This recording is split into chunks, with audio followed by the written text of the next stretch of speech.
درود پاک ویسے ہر دن پڑھیں سبحان اللہ، برکتیں ہی برکتیں ہیں، مگر جمعے کے دن اللہ اکبر۔ آپ جب درود کے فضائل احادیث کی کتابوں میں دیکھتے ہیں نا تو باقاعدہ الگ چیپٹر باندھا محدثین نے، یعنی عام درود پاک کے فضائل لکھے، پھر ایک آپ کو درود پاک کی فضیلت کی کتاب میں الگ چیپٹر ملے گا کہ جمعے کے دن درود پڑھنے کے فضائل، یعنی اتنی حدیثیں ہیں اسپیشلی فرائیڈے کے لیے، جمعے کے دن کے لیے۔ بڑی مشہور حدیث میرے آقا علیہ الصلوۃ والسلام فرماتے ہیں جس کا مضمون ہے کہ جو کوئی شخص جمعہ کے دن 200 بار درود پاک پڑھے اس کے 200 برس کے گناہ معاف کر دیے جاتے ہیں۔ اب یہ کتنی پیاری حدیث ہے۔ ایک اسی طرح کی حدیث یہ بیسیکلی کثرت سے بتانے کے لیے، انکریج کرنے کے لیے کہ درود اس دن زیادہ پڑھے جائیں، گناہوں کی معافی کا ایک ایسا سبحان اللہ سلسلہ ہے۔ ایک اور حدیث پاک ہے جس کا مضمون ہے جو جمعہ کے دن 80 بار درود پاک پڑھے اس کے 80 برس کے گناہ معاف کر دیے جائیں گے۔ تو یہ دن تو سبحان اللہ گناہ گاروں کی بن آتی ہے، گناہ گاروں کو موقع دیا جاتا ہے کہ پورے ہفتے میں اگر کوئی کمزوری رہ بھی گئی ہے تو اب جمعہ آ گیا ہے، اب درود پڑھ لو، اب تلاوت کر لو، اب دعائیں کر لو، اب اللہ سے رجوع لے آؤ۔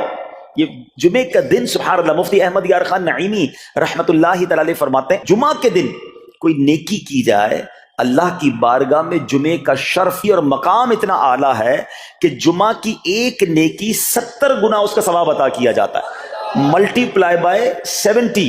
سوچئے، سمجھدار لوگ بیٹھے ہیں، کاروباری لوگ بھی بیٹھے ہوں گے۔ ہمارے یہاں نارملی سپر اسٹور پہ یا کسی جگہ پر مارکیٹس وغیرہ میں اسکیم لگتی ہیں، 25% discount, 50% discount, buy one get one free, ایک خریدو دوسرا فری۔ لوگ گرمیوں کی چیزیں سردیوں میں خرید لیتے ہیں، ارے بھائی ابھی تو گرمیاں، ابھی سے جیکٹ خرید دی ہے یار، سستا مل رہا تھا، ایک فری مل رہا تھا، سردیوں میں کام تو آئے گا نا، چلو لے لو بھائی۔ سردیوں میں گرمیوں کی چیزیں خرید رہے ہوتے ہیں، کیوں؟ سستا۔ ہم دنیا کے نفع کے لیے، دنیا کے بینیفٹ کے لیے ٹریول بھی کرتے ہیں، جا کر خرچ بھی کرتے ہیں۔ مجھے اچھی طرح یاد ہے افریقہ کے غالباً ایک ملک میں تھا، تو بارڈرز ملے ہوئے ہوتے ہیں، ہم بارڈر ہم نے کراس کیا، ایک ملک کا جیسی بارڈر کراس کیا، بارڈر کراس کرتے ہی ایک بہت بڑا ویرانہ تھا لیکن بہت بڑا شاپنگ مال بنا ہوا اور گاڑیوں کی قطاریں۔ تو میں نے اسلامی بھائی سے پوچھا یار اس ویرانے میں اتنا بڑا شاپنگ مال اور اتنی گاڑیاں؟ تو انہوں نے وجہ بتائی، کیا بتائی؟ کہتے ہیں جس ملک کے بارڈر کے ساتھ یہ سٹور ہے نا، اس ملک میں ٹیکس ہے، یہ ملک ٹیکس فری ہے۔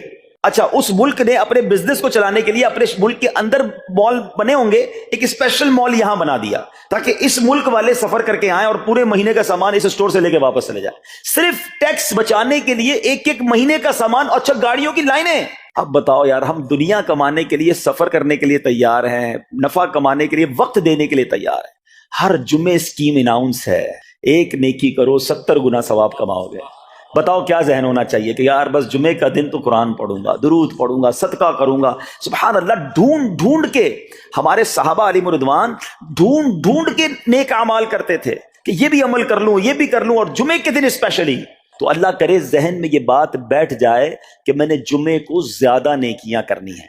اچھا، اب اس پہ میں ایک اور مشورہ دیتا ہوں۔ مثال کے طور پہ آپ نے ذہن بنایا ہے کہ یار پیر والے دن جو ہے نا میں نے کسی مریض کی عیادت، رشتہ دار ہے وہاں جانا ہے، یا میں نے جناب سیٹرڈے یا سنڈے کوئی صدقہ خیرات کرنا ہے، کسی کی ہیلپ کرنی ہے۔ آپ نے کوئی نیکی پلان کی ہوئی ہے ہفتہ اتوار پیر منگل میں، تو کوشش کر کے اس کو جلدی کریں اور فرائیڈے میں کر لیں۔ ایک پوائنٹ آپ نے دیکھا، میں نے یہ نہیں کہا کہ اس کو اگلے جمعے کریں، ہاں ڈیلے نہ کریں، تھوڑا جلدی کر کے اس جمعے کو کریں تاکہ 70 گنا جو ہے وہ اس میں ثواب کما لوں، برکتیں حاصل کر لوں۔ تو اللہ کرے کہ میں اور آپ نیکیوں کے حریص بن جائیں۔ نیکیوں کی جو لالچ ہے نا، لالچ میں یہ بھی کر لوں، میں یہ بھی کر لوں، میں سجدہ بھی کروں، میں تلاوت بھی کروں، میں صدقہ بھی دوں، یہ تو نصیب والوں کو ملتا ہے۔ اور صحابہ کرام میں ہمیں نظر آتا تھا، پیچھے نہیں ہٹتے تھے صحابہ، ہمیں اعلان کیا جا رہا ہے کہ یہ موقع ہے، یہ نیکی ہے، اور پھر بھی کوئی نظر نہیں آتا۔ اللہ کرے کہ یہ جذبہ، کیونکہ یاد رکھو جس طرح کاروباری لوگ کہتے ہیں نا سیزن ہے نیکیاں کر لو، بالکل اسی طرح جب تک میری اور آپ کی سانسیں باقی ہیں نا، نیکیوں کا سیزن جاری ہے۔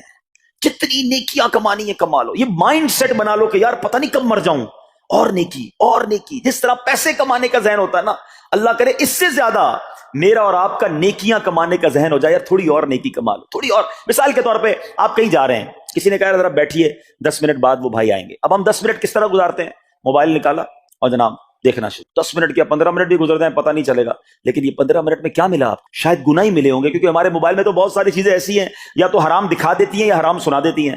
لیکن اگر نیکیوں کا ذہن ہو تو بندہ سوچے یار 10 منٹ میں تو میں سورہ یاسین پڑھ سکتا ہوں، 10 قرآن کا ثواب ہے۔ موبائل میں قرآن پاک ڈاؤن لوڈ ہو، قرآن شریف نکالا اور یاسین شریف پڑھ لی، ویٹنگ ایریا کے اندر 10 قرآن کا ثواب کما لیا۔ اگر یہ مائنڈ سیٹ ہو، بندہ کہ یار اتنی دیر میں تو 100 بار درود پاک پڑھ لوں گا، اور آقا علیہ الصلوۃ والسلام فرماتے ہیں جو 100 بار درود پاک پڑھے اس کی دونوں آنکھوں کے درمیان لکھ دیا جاتا ہے کہ یہ بندہ دوزخ کی آگ اور نفاق سے بری ہے۔ 5 منٹ 10 منٹ میں اتنی نیکیاں کما سکتا، لیکن مائنڈ سیٹ ہی نہیں ہے، گھنٹوں ضائع کر دیں گے، نیکی کمانے کا ذہن نہیں بنتا۔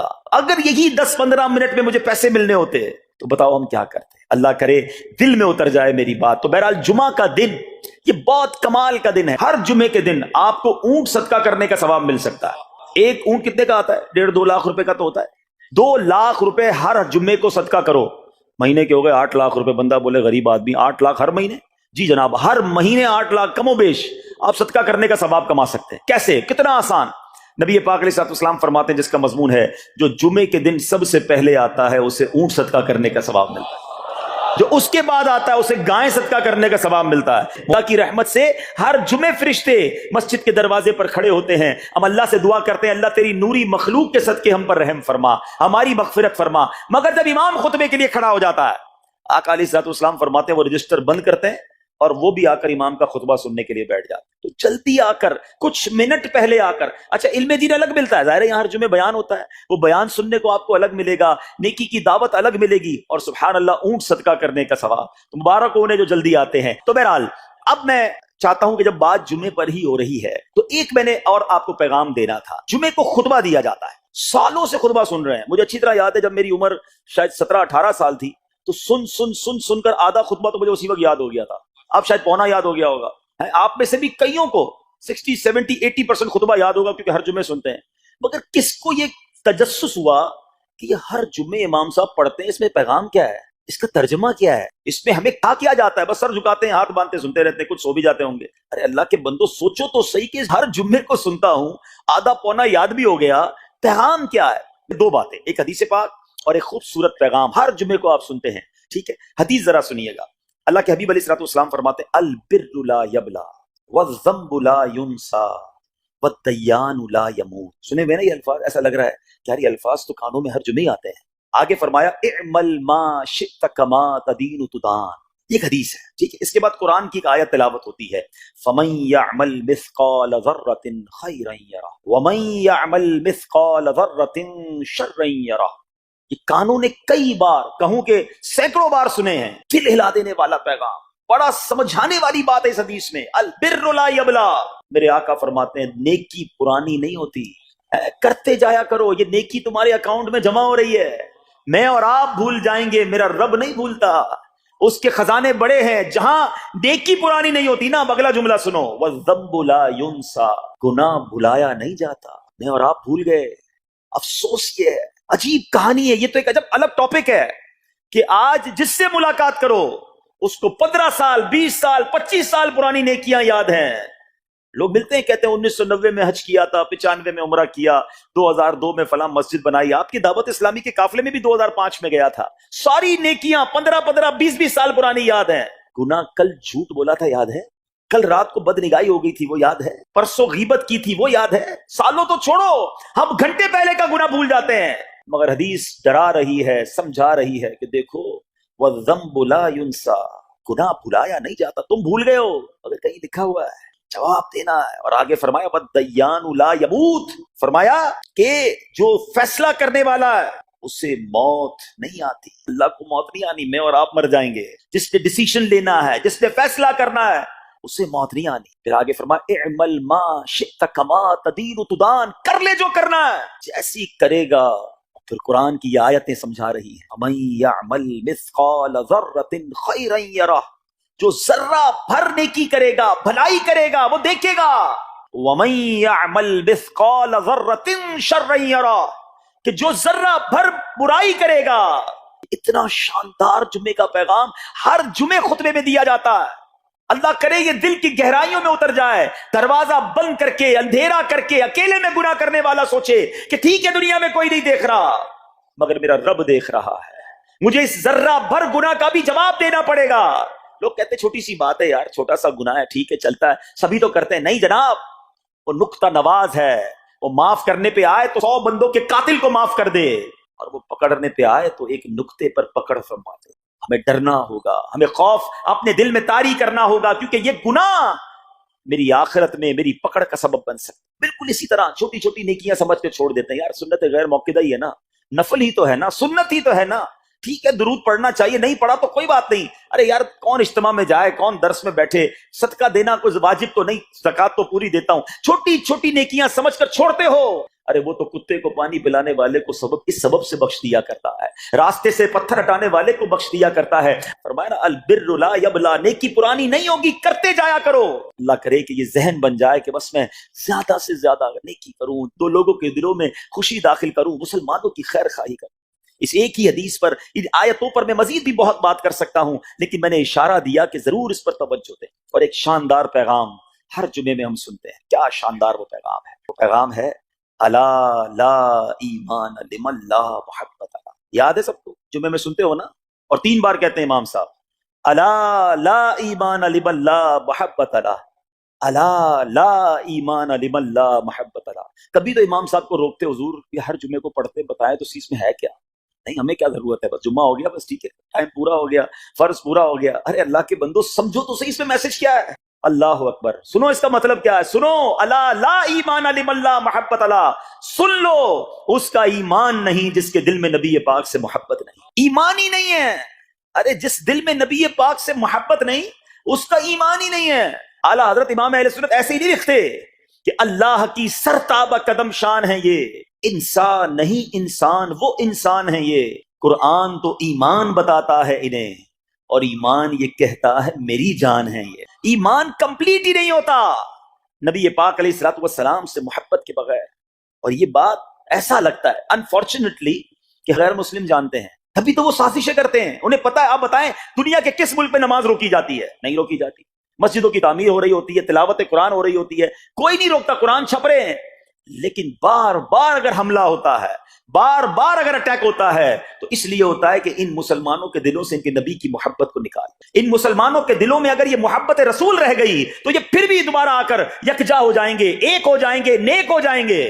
کسی طرح دل سے محبت رسول صلی اللہ تعالی علیہ وسلم نکالی جائے، اور اسی وجہ سے یہ ساری سازشیں کی جاتی ہیں، معاذ اللہ نبی پاک علیہ الصلوۃ والسلام کی گستاخیاں کی جاتی ہیں تاکہ چیک کیا جائے ان پر اثر بھی پڑتا ہے کہ نہیں، کوئی اوپر نیچے ہوتا بھی ہے کہ نہیں، کہ اپنی دنیا میں مگن ہے، اس کو احساس ہی نہیں ہے۔ میرے میٹھے اسلامی بھائیوں، دنیا کا دستور ہے جب کسی چیز کی ڈیفیشینسی ہو جائے نا تو اس کی ایفیشینسی بڑھائی جاتی ہے۔ مثال کے طور پہ کسی کے جناب جسم میں وٹامن ڈی کم ہو، ہم کیا کرتے ہیں، وٹامن ڈی کی ٹیبلٹس لے کر اس کو پھر بڑھاتے ہیں۔ کیلشیم کی کمی ہو، ڈاکٹر کہتا ہے بھائی تھوڑی کیلشیم کی دوائی پیو، تمہارے اندر کیلشیم کی کمی ہو رہی ہے۔ جب کسی چیز کی کمی کی جائے اس کو بڑھانے کی کوشش کی جاتی ہے۔ اگر یہ دنیا کے چند لوگوں کا یہ پلان ہے کہ مسلمانوں کے دلوں سے عشق رسول نکالو، تو اب میرا اور آپ کا کام یہ ہے کہ انشاءاللہ عشق رسول کو اب اضافہ کریں گے، اب نبی پاک کی محبت میں اور اضافہ کریں گے، سرور کائنات علیہ الصلوۃ والسلام کی محبت میں زندگی گزاریں گے، خود بھی سچے عاشق رسول بنے، اپنی نسلوں کو عاشق رسول بنائیں۔ اللہ سلامت رکھے میرے پیر و مرشد کو۔ 30 سال پہلے،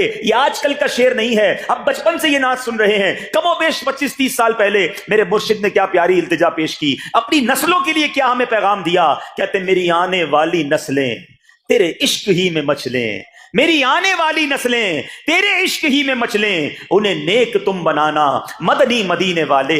یہ ہے پیغام دعوت اسلامی کا کہ ہم بھی عاشق رسول بنے، کسی صورت ہمارے دل سے عشق رسول کم نہ ہو، اور جناب ہماری نسلوں میں ہم عشق رسول اتاریں۔ تو مجھے اور آپ کو اس ڈیفیشینسی کو ایفیشینسی میں، اس میں اضافے کا اہتمام کرنا ہوگا۔ اب آئیے دیکھتے طریقے کیا ہیں، کیسے عشق رسول بڑھے گا، کیسے دلوں میں محبت رسول بڑھے گی، کیونکہ جمعے کا یہ اعلان ہر جمعے سنتے ہو، الا لا ایمان لمن لا محبت اللہ، وہ ایمان ہی کامل نہیں ہے، وہ ایمان ہی کمپلیٹ نہیں ہے جس دل میں عشق رسول نہیں ہے۔ تو عشق رسول بڑھے گا کیسے جناب؟ تو دنیا کا بڑا سمپل فارمولا ہے کہ عشق بغیر اطاعت کے کمپلیٹ ہی نہیں ہوتا۔ دنیا میں بھی آپ جس سے محبت کریں، ہو ہی نہیں سکتا کہ آپ جس سے محبت کریں اس کی بات نہ مانیں، کہ میں آپ سے محبت بڑی کرتا ہوں مانوں گا ایک بھی نہیں آپ کی، نہیں جناب۔ جس سے محبت ہوتی ہے بندہ کہتا ہے آپ کے لیے جان حاضر ہے، آپ حکم تو کریں، آپ کا فرمان سر آنکھوں پر، یہ دنیا کا دستور ہے۔ تو اگر آپ واقعی نبی پاک سے محبت کرتے ہیں یا سچے عاشق رسول بننا چاہتے ہیں تو پھر فرمان رسول پر عمل کرنا ہوگا، نبی پاک کے طریقے پر عمل کرنا ہوگا، اطاعت رسول کرنی ہوگی، تبھی آپ سچے عاشق رسول کہلائیں گے۔ یہ ہو نہیں سکتا کہ ایک طرف تو میں نعرہ لگاؤں کہ غلامی رسول میں موت بھی قبول ہے، دوسری طرف نبی پاک کا طریقہ قبول نہ ہو، نہ سچ قبول ہو، نہ مسلمانوں کی خیر خواہی قبول ہو، معاذ اللہ، نہ سنتیں قبول ہو، نہ نماز قبول ہو۔ جمعے کی نماز میں مسجدیں فل ہیں، کیا عصر کی نماز میں بھی ہوں گی؟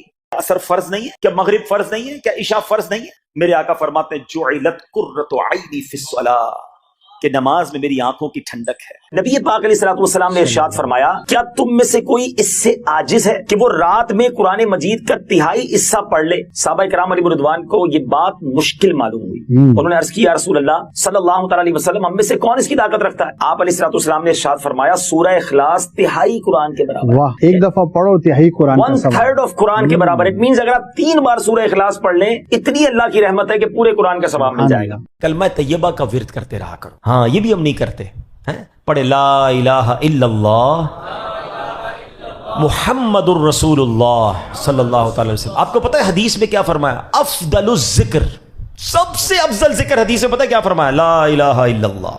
اس کو سب سے افضل ذکر کہا گیا۔ اب میں پوچھتا نہیں، ہاتھ نہیں اٹھاتا، اپنے دل سے پوچھ لو پورے ہفتے میں کتنی بار کلمہ پڑھا ہے؟ یار روز ایک تسبیح تو کلمے کی پڑھو۔ میں ایک بزرگ کا جملہ، اللہ پاک چلے نام بتاتا ہوں، جنت نصیب کرے، بڑے پیارے ہمارے اہل سنت کے عالم دین تھے، حمزہ علی قادری صاحب ہیں رحمۃ اللہ تعالی علیہ۔ ان کا ایک جملہ مجھے یاد رہ گیا، وہ بڑا پیارا جملہ کہا کرتے تھے، زبان کو کلمے کا عادی بناؤ، جس دن زبان بھاری ہو جائے گی اس دن بھی تمہاری زبان سے کلمہ جاری ہو جائے گا۔ آپ کو پتہ ہے جب ہم مریں گے نا، سکرات کا جو وقت ہوتا ہے، زبان بھاری ہو جاتی ہے، جملے نہیں نکلتے۔ دیکھیں زبان کا عادی ہونے کے مطلب سمجھو، مثال دیتا ہوں، موٹر سائیکل پہ، گاڑی میں آپ کہیں جا رہے ہیں، اچانک بریک لگا، سامنے سے کوئی گاڑی آئی اور آپ کی گاڑی نے زور سے بریک لگایا، کیا نکلتا ہے زبان سے؟ اپنے آپ سے پوچھو۔ کچھ لوگوں کے منہ سے اس وقت گالی نکلتی ہے، اب کچھ نہ کچھ ایسا گندا نکلتا ہے، برا نکلتا ہے، اور الحمدللہ کچھ لوگ ایسے جس کا اس وقت نکلتا ہے یا رسول اللہ ہے، یا اللہ، لا الہ الا اللہ۔ کیوں؟ یہ جملہ سمجھنا میرا، جو برتن میں ہوتا ہے نا وہی چھلکتا ہے، جس کے اندر گندگی بھری ہونا ہے، گندی باتیں، بے حیائی، برے دوست میں بیٹھنا، گالی گلوچ، جب بھی اس کو جھٹکا لگے گا نا، جب بھی اس کو تکلیف پہنچے گی، چونکہ اندر گندگی بھری ہوئی ہے تو دھکا لگنے پر وہی باہر نکل رہا ہے۔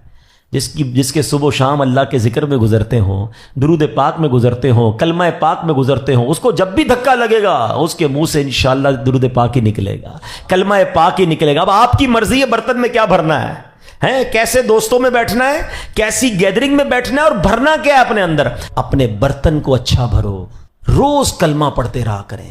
ایمان کی حفاظت کا ایک ذریعہ یہ بھی ہے کہ بندہ کلمہ پاک کا ورد کرتا رہے، تاکہ جب میری زبان بھاری ہو، سکرات کا عالم ہو، تو زبان سے کلمہ جاری ہو جائے۔ اللہ سے دعا کرتا ہوں مولا مرتے وقت ہمیں کلمہ نصیب کرنا، گالی دیتے ہوئے، بری بات کرتے ہوئے، حرام دیکھتے ہوئے، حرام سنتے ہوئے ہمیں موت نہ آئے۔ ہاں، تو جو فلمیں ڈرامے دیکھتے ہیں جن کی گاڑی میں بھی میوزک چل رہا ہوتا ہے، سوچو یار، اپنے گاڑی کے ایکسیڈنٹ ہوتے ہوئے دیکھا، لوگوں کو مرتے ہوئے دیکھا، تمہیں شرم نہیں آ رہی؟ خدا نہ خواستہ اس حال میں چلے گئے تو کیا ہوگا؟ گانے سنتے سنتے دنیا سے جاؤ گے۔ لوگوں کو شرم نہیں آتی، جہاز کے اندر فلمیں دیکھ رہے ہیں۔ ارے جہاز تو جب پرخچے اڑ جاتے ہیں انسان کے، بندہ ادھر توبہ کرے، شراب پیتے ہیں، میں نے دیکھا ہے، کیونکہ فری ملتی ہے تو جو کبھی نہیں پیتا وہ بھی پی رہا ہوتا جہاز میں۔ توبہ توبہ توبہ، تمہیں کیا ہو گیا یار؟ مطلب جدھر گناہ کا موقع ملے کر لینا ہے۔ ہم مسلمان ہیں، ہماری کوئی باؤنڈری ہے؟